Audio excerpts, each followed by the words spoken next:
Hello students, आज हम लोग फिजिक्स प्रैक्टिकल में वाइवा के लिए व्हीट स्टोन ब्रिज को समझेंगे।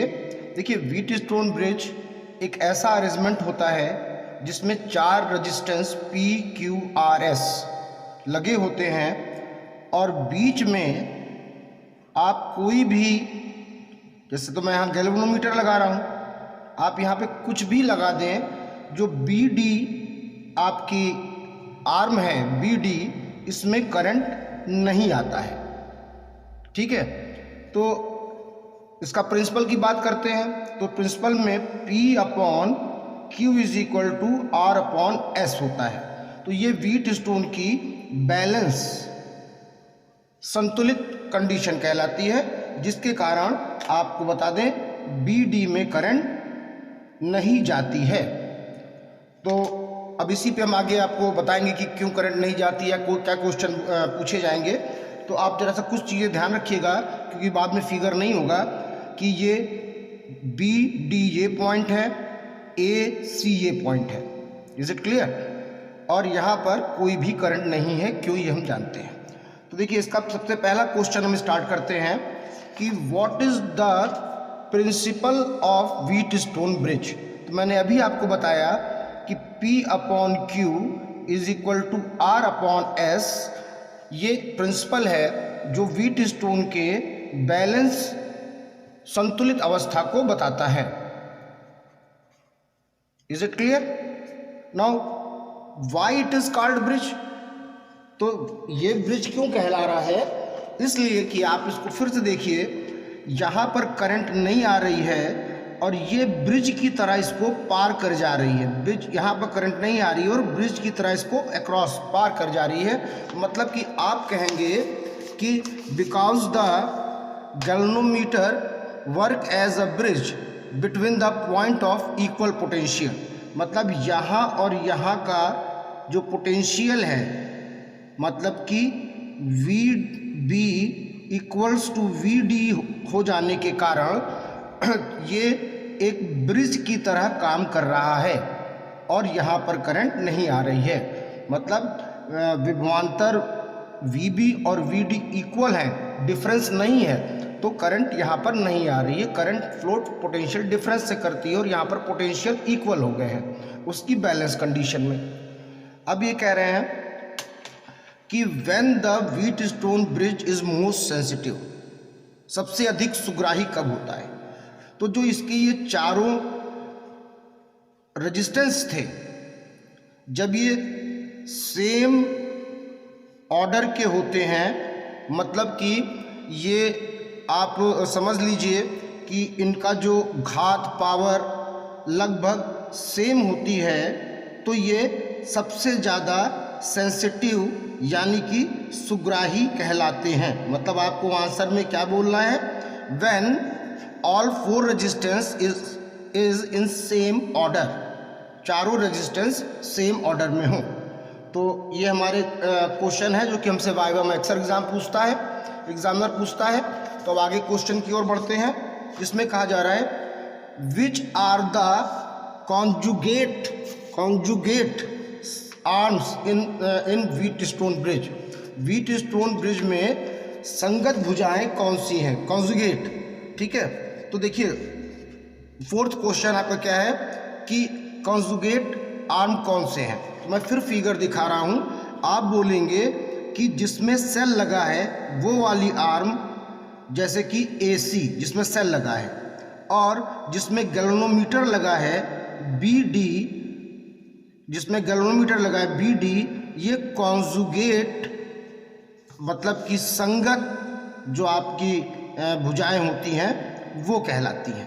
इसी में एक क्वेश्चन बच्चों इंपॉर्टेंट ध्यान रखिएगा, अगर हम इस आर्म और इस आर्म को आपस में एक्सचेंज कर दें तो इसके बैलेंस पर क्या इफेक्ट होगा, इसके संतुलन पर क्या प्रभाव होगा। आप लिखेंगे there is no effect in balance of Wheatstone bridge. Wheatstone bridge के इन भुजाओं यानी AC और BD को बदलने पर इसके बैलेंस में, इसके संतुलन में कोई प्रभाव नहीं पड़ेगा। तो ये आपने समझ लिया कि नो इफेक्ट, कोई प्रभाव नहीं पड़ेगा।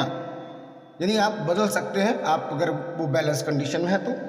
Y current does not flow through the galvanometer in the balance condition of Wheatstone bridge.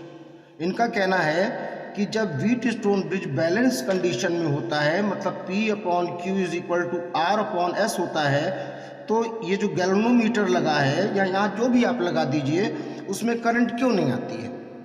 तो सिंपल सी बात है कि ये हमारा D पॉइंट था और B पॉइंट था, तो चूंकि यहाँ पर बैलेंस कंडीशन में पोटेंशियल VB इक्वल हो गया है पोटेंशियल VD के, विभवांतर जो है VB और VD इक्वल हो गया है, ठीक है, इसलिए यहाँ पर करंट नहीं आती है। ध्यान रखिए करंट हमेशा पोटेंशियल में डिफरेंस होने के कारण फ्लो करती है, और यहाँ पर ये क्या हो गया है, इक्वल हो गया, इसलिए इसमें करंट नहीं आती है। What is use of galvanometer? अब मान लीजिए मैं गैल्वेनोमीटर लगा रहे हैं, तो भाई गैल्वेनोमीटर का क्या यूज है? तो देखो बच्चों, हम एक्चुअली में अननोन रेजिस्टेंस जो भी इसमें PQRS में ये S को हम लोग अननोन रेजिस्टेंस बोलते हैं, अज्ञात प्रतिरोध। क्या बोलते हैं? अज्ञात प्रतिरोध, ठीक है। तो एक्चुअली में गैल्वेनोमीटर जब हम लगाते हैं तो गैल्वेनोमीटर लेफ्ट और राइट डिफ्लेक्शन दिखाता है, विक्षेप दिखाता है। जब ये 0 पर होता है तो इसका मतलब ये अविक्षेप स्थिति में है, नल पोजीशन में है, अविक्षेप स्थिति में है। तो ये जो तरीका है गैल्वेनोमीटर से, ये नल मेथड कहलाता है, अविक्षेप विधि कहलाता है। इसमें जो आपकी रीडिंग है वो वोल्ट मीटर और क्या नाम अमीटर से ज़्यादा सुग्राही या मतलब एक्यूरेट या सेंसिटिव होती है। तो गैल्वेनोमीटर लगाने से ये अविक्षेप विधि यानी कि नल मेथड बन जाता है। तो फिर हम अपने अगले क्वेश्चन की ओर बढ़ते हैं। देखिए अगले क्वेश्चन में कह रहे हैं right the name of instrument based on Wheatstone bridge. हमें बताइए कि व्हीटस्टोन ब्रिज को फॉलो करने वाले उनके आधार पर और कौन से इंस्ट्रूमेंट हैं। तो बच्चों एक होता है पोस्ट ऑफिस बॉक्स। क्या होता है? पोस्ट ऑफिस बॉक्स, ठीक है, पोस्ट ऑफिस बॉक्स। और दूसरा होता है मीटर ब्रिज। दूसरा आपके पास होता है मीटर ब्रिज। ये दोनों इंस्ट्रूमेंट्स जो हैं वो व्हीटस्टोन को फॉलो करते हैं। Is it clear? Wheatstone bridge से का भाई यूज क्या है? व्हीटस्टोन ब्रिज का अननोन रेजिस्टेंस को मालूम करने का, ठीक है।